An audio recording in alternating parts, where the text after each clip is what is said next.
What if the biggest financial decision of your entire life has nothing to do with investing, the stock market, or starting a business, but instead comes down to one simple question that millions of people face every single day? Should you rent a home or buy one? Most people believe the answer is obvious. Buy a home, build equity, become wealthy. It sounds simple, logical, and almost impossible to argue against. But what if the numbers tell a completely different story?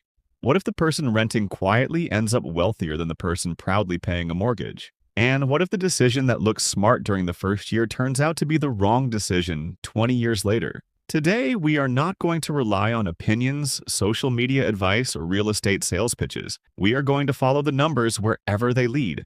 To make this comparison fair, we will create two different versions of Billy and follow both financial journeys for the next 20 years. One Billy chooses to rent a home and invest the extra money. The other Billy decides to buy a house and build equity instead. At first, the difference between these two choices seems small, but over 20 years, that small difference can become absolutely massive. Billy earns a stable income and finally feels ready. Years of saving have helped Billy build financial confidence. His bank account now holds $50,000 saved dollars.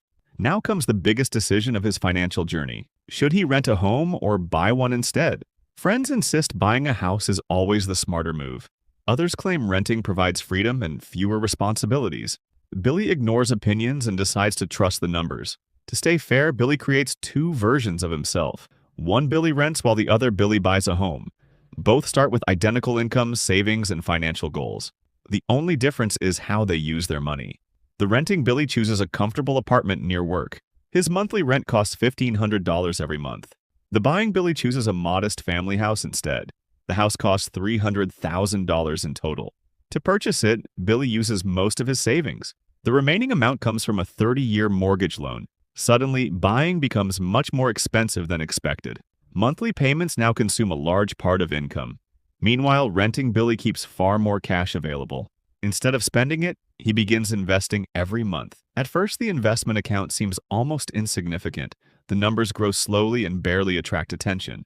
Buying Billy feels successful because he owns real property. He proudly tells friends that he finally owns a house, but ownership brings costs that nobody mentioned during purchase. Property taxes arrive and immediately increase Billy's housing costs. Insurance payments add another expense every single year thereafter. Then something unexpected breaks inside the house one morning. The repair bill arrives before Billy fully understands the problem.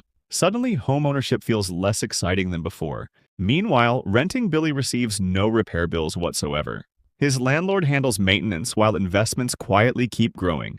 The difference remains small, but the foundation is changing. 3 years pass faster than either version of Billy expected. The homeowner Billy has built some equity through mortgage payments. His house has also increased slightly in market value. This makes homeownership feel like the obvious winning choice. Meanwhile, renting Billy sees only numbers inside an account. Nothing feels exciting, even though the account keeps growing. Compounding works quietly while most people completely ignore it. Year after year, small gains begin creating larger gains. For the first time, the investing path starts gaining momentum.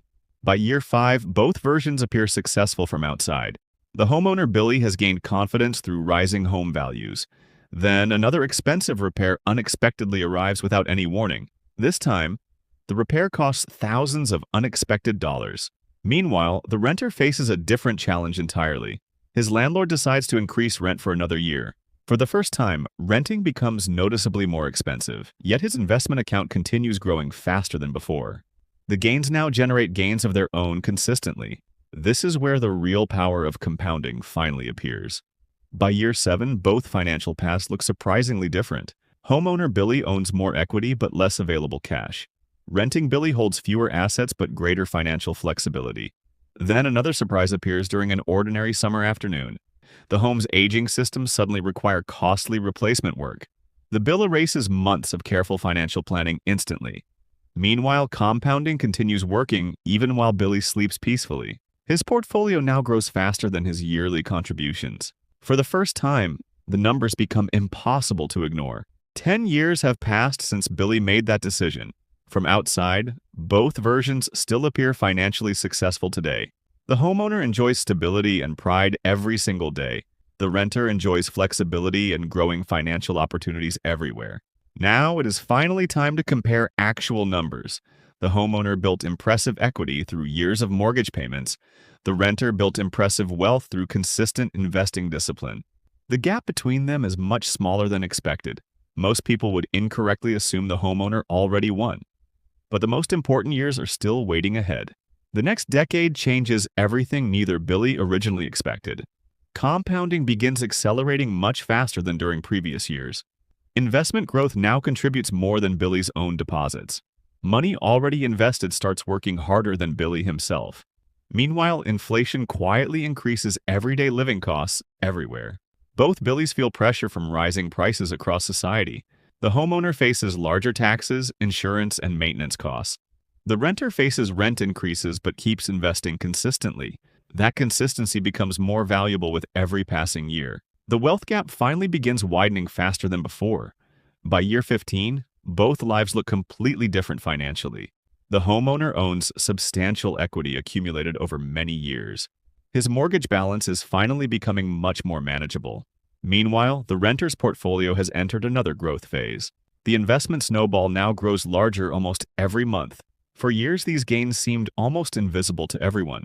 Now the results are becoming visible faster than ever. This is the stage where patience begins rewarding investors. Most people quit long before reaching this powerful stage. The 20-year wealth test is approaching its most important phase. The final years create the biggest differences in long-term wealth. Compounding now works harder than it ever worked before. The portfolio increases even during months with no contributions. Meanwhile, homeowner Billy approaches the final mortgage repayment years. For the first time, financial pressure starts easing significantly. Years of payments are finally beginning to show results. Now, both financial strategies are producing powerful wealth results. The race becomes far closer than most people expected. Everything now depends on what happens during the final years. The final comparison is now closer than ever before. Finally, 20 full years have passed since Billy's decision. Now, the real wealth test can finally reveal its answer. The homeowner owns valuable property and strong accumulated equity. The renter owns a massive portfolio built through compounding. Surprisingly, neither path completely dominates the other financially. The winner depends mostly on discipline, consistency, and local markets. Small decisions repeated for years created every major outcome. That is the real lesson hidden inside this wealth test. What would you choose today, renting freedom or buying stability?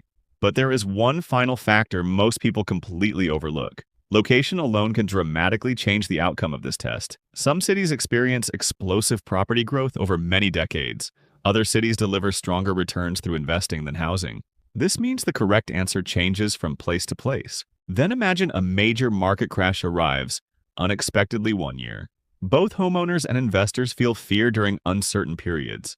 The difference appears in how each person reacts afterward. Disciplined people continue their plan while others panic completely. Long-term wealth often rewards patience more than perfect timing. Now consider the hidden cost that rarely appears in calculations. Financial decisions always create opportunities that must be sacrificed. Money used for one goal cannot serve another goal. This concept is known as the opportunity cost of decisions. Understanding opportunity cost separates average decisions from exceptional ones. Many people confuse looking rich with actually becoming wealthy.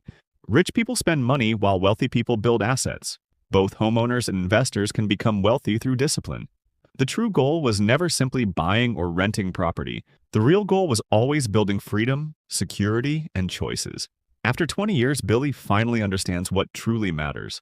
Wealth was never created by one decision made overnight. It was created through thousands of small, disciplined actions. Every payment, investment, and decision slowly shaped the outcome. The biggest financial victories often look boring in real life, because consistency beats excitement when building long-term wealth. The people who win financially rarely look extraordinary initially. They simply continue when everyone else decides to quit. And that may be the most valuable lesson of all. If you started today, which path would you honestly choose?